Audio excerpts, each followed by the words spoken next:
Hi, everyone, and welcome to a deeper exploration of one of the most profound passages in the Bible, Isaiah 52 to 13, 53 to 12, often called the Song of the Suffering Servant.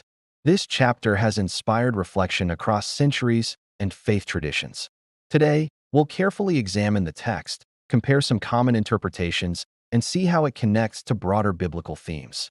My goal is simply to share what stands out when we study the words closely.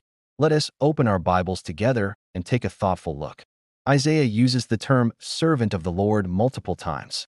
In chapters 41, 44, and 49, it clearly refers to Israel or Jacob as God's chosen servant. But starting around chapter 49, the description begins to include more personal traits, speaking, teaching, and a unique mission. By chapter 53, the language becomes very specific. A singular figure who suffers innocently, dies, and is exalted. This shift invites us to ask, does the servant here still represent the nation, a historical king like Hezekiah, another individual, or perhaps point to something more?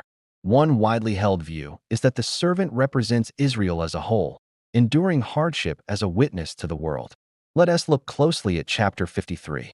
The servant is described as completely righteous. He had done no violence, nor was any deceit in his mouth, and is a suitable guilt offering. Throughout Isaiah, though, the nation is portrayed as needing forgiveness for its own sins. This raises an interesting question. How can a people described as struggling with iniquity serve as the flawless offering for others? Another detail, for the transgression of my people he was punished. My people in Isaiah consistently refers to Israel. So the servant appears distinct, suffering on behalf of Israel rather than as the nation itself. The language is strikingly personal. He, him, his throughout. This view sees these themes fulfilled in the Messiah. Isaiah 53's innocent, rejected sufferer aligns with passages like Psalm 118 verse 22, Daniel 9 verse 26, and Zechariah 12 verse 10. In the New Testament, this passage is applied to Jesus, for example, in Acts 8, where Philip explains it as good news about Jesus. The details match: rejection, silence in trial, piercing, burial with the rich, resurrection, and justification for many.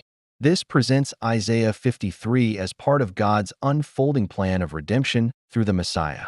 Thank you for joining this exploration. Isaiah 53 is rich and worth personal study. Whatever interpretation resonates with you, may it draw you closer to God's Word.